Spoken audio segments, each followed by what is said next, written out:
Pertsona apalak izaki bere alaxe azarretzen zaizkizulako. Azarretu edo gutxienez lotzatu edo protestak azten zaizkizu. Lenguan telefonotik. Lenguan ere telefonotik berak nini. Gehiagin duk eta ze uste duk amalau naizela. Amala borratik azarretzia dauka nahi baldin badu protesta egin bezala, baina Jose Luis Alvarezen balantza ez da amalau guk euskaraz erabiltzen dugun zeintzu hortan pertsona arro eta handimondi eta horietakoa horren antipodetan dago denok ezagutzen dugunez, baina ez da amalau zeintzu literalean ere, zeintzu matematikoan.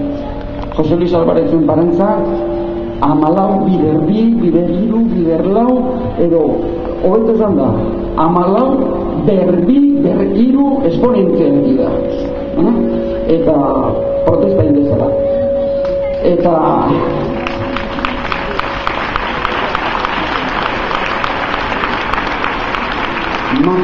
makina bat jende badabil bazterretan, arro asko, paparra zabalik eta gandorra tente, gizon honek egin duen lanaren laurdena ere egin gabe.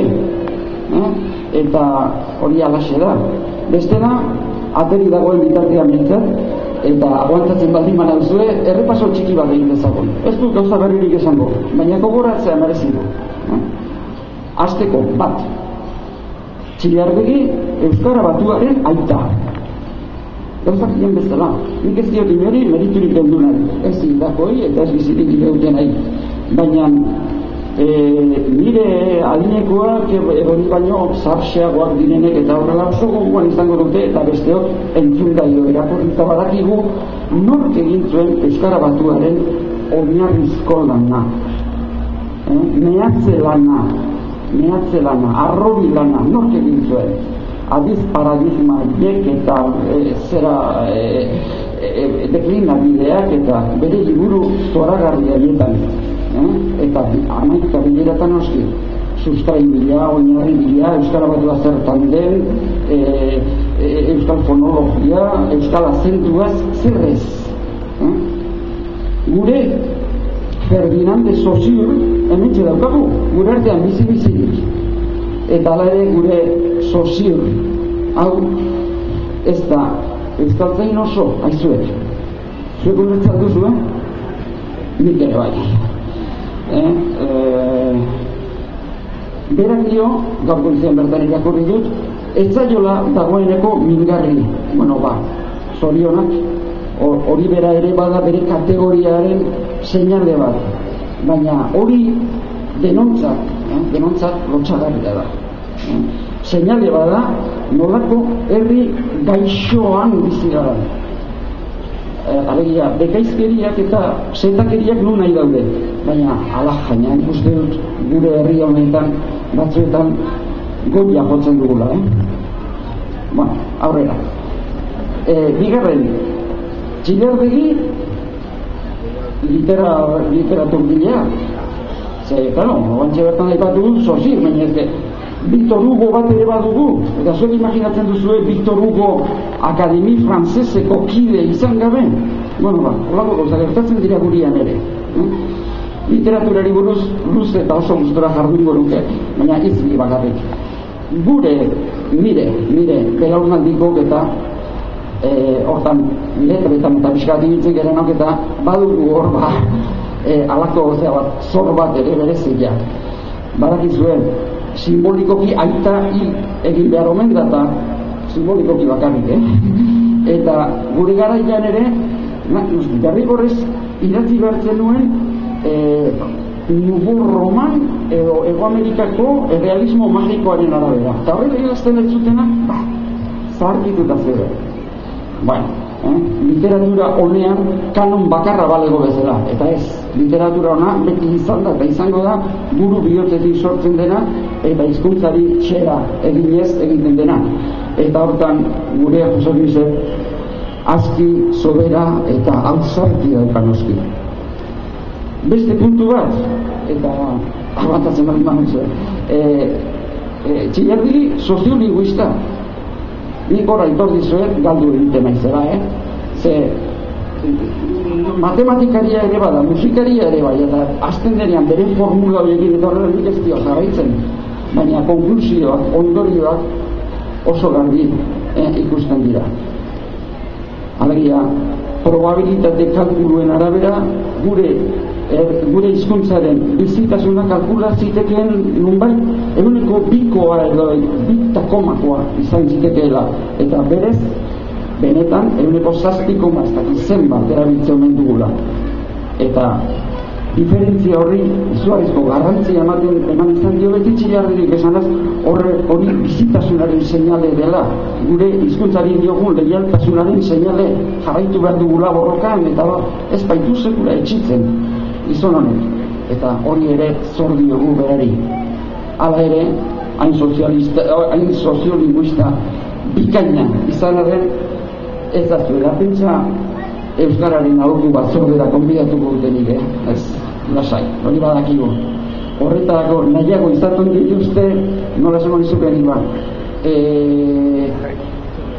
afera indioetan espezialista diren rastreadoreak, indio ondiak normalian, indioak izorratzen jarraiteko, eta noski, horretarako ez dago, gure goxeliz ez da izango ere.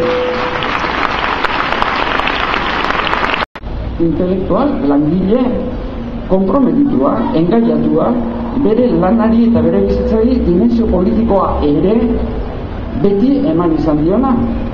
Nik uste dut hoxe dela, noski hainbatek jasaten ez diotena, eta horrek esplikatzen ditu hainbat gauza. Baina badakigu ez dela noski Jose Luis Alvarezen barantza bere lanean, bere etxiko lanean, edo bere katedran, edo gelditzen den pertsona hor egiten du, bere lanaren parterik handiena, baina gero plazara ere ateratzen da, gure pide elkartzen da, eztabaidatzen du, eta ez du inolako milikerierik pankarta bati heltzeko ere heldu behar zaionean. Nik, pankartari helduko zilo bere bizitza bat oparoan barrena, baina nik bi aipatu nahi dituzte. Bata bera, unibertsitatean eta maila akademikoan ere hortxe buru belarri jardun du eta diardu. Nola goratzen zerate, nola orain dela ez da izen bat urte, Euskal Herriko Unibertsitateak doktor honoris causa izendatu zuen idazle aleman bat, Ernst Jünger, oso idazle ona, bai, baina baita militarista hutsa ere, Hitlerren garaian eta ez dakit arrazaharioaren eta gerraren kantatzaile eta txalotzaile aparta. Hemengo pakezaleek nori emango doktor honoris causa eta horreglako militarista nazi edo filo-nazi bati. Eta horren kontrako protestan pankartarian helduz nor azalduko eta gure Jose Luis. Gure Jose Luis. Eta beste bat, orain dela hilabete pare bat edo udalbiltzaren aldeko beste pankarta batean, hori oso bizibideak eta oso urbila, hortxe, bera ere. Ondeza eta dena egin zitzaion, zutik luzaroan ezin baitu egon nonbait. Txorabiloa eta hor, barandean den, kamomila bat hartzera joan dinean. Bueno, ez du ez minikeriari eta bere osotasunean, bere alderdi guztietan, inor izan badin bada gure herrian persona koherentea hori bera dugu. Jose Luis Alvarez enparantza Txillardirik. Eta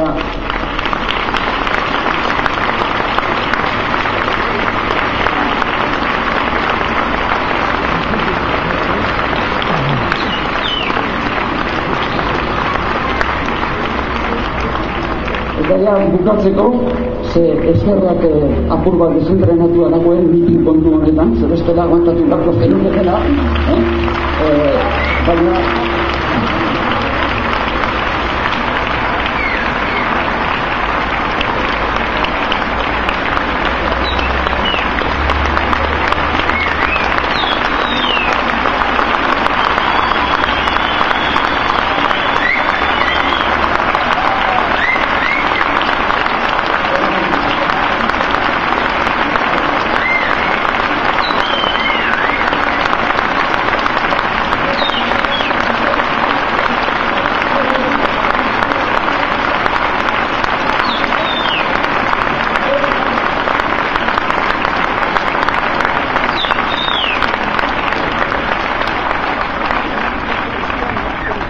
azkeneko puntua, hain zuzen ere, berari zuzenean mintzo edo, nahi neuen izan, eta badibidi oso biantolatu dugula dena, baina, horrela esatera da, hain zuzen ere, euskaldunok, beste batzuk ere abentzako dira, baina guretzak espezialistak dira, edo oso trebea dira, inoningoko omenaldietan, hor bai. Badirudi, gure sentimentu guztiak eta gure zera guztiak eta gorreipamen guztiak uskitzen ditugula hilda gero saldabero, euskal esara ginen dutela. Nola, Josafateko zeraitik, ez dakigu inor, nizkoan da, eta gizon honek daukan bizitasunarekin, gutako asko bidaliko gaitu erretik, baina, bada ez bada ere, nola handik eguztatorren Twitterik eta Facebookik eta emailik, esan beharrekoa aldez aurretik esatea hori. Eneri, okuritu zen, gauza bat esatea, kasualitatez, gerta barari, gerta baldegi, edo gertatuko balitz, hor, ikegirako, proposamena gure baldintzak eta aldatzeko, ezioen kasualitik egin, barkazak. Gertatzen baldin bada, euskera normalean, izan da, gertatzen baldin bada, ia horretik batea eta nire ondotik, nik esango nukeen izaldia daki zeinen, oso pomposoa da, eta personaziak ez asko gustatuko. Baina, tira. Bego lehintzenean, Mitterrandek esan zuena. Biak planteako pertsiguileak, la grandeur, alzerian egin dituztenak ere, ditugu azteko, baina, horrein daukaten zartozi txotxologi baino, pizka bat, intelektualtu ditat, patroia guztia gokoa edo bat ziren izan. Alaz esan zuen goratzen ez, Mitterrandek bego lehintzenean esan zuen. De Gaulle est mort, la France est belle. Nik, ala, gerta baldegi, eta ez alda gertatuko, nik esango nuke, gure da egokituz, txilarri minuta, Euskal Herria alargun dago.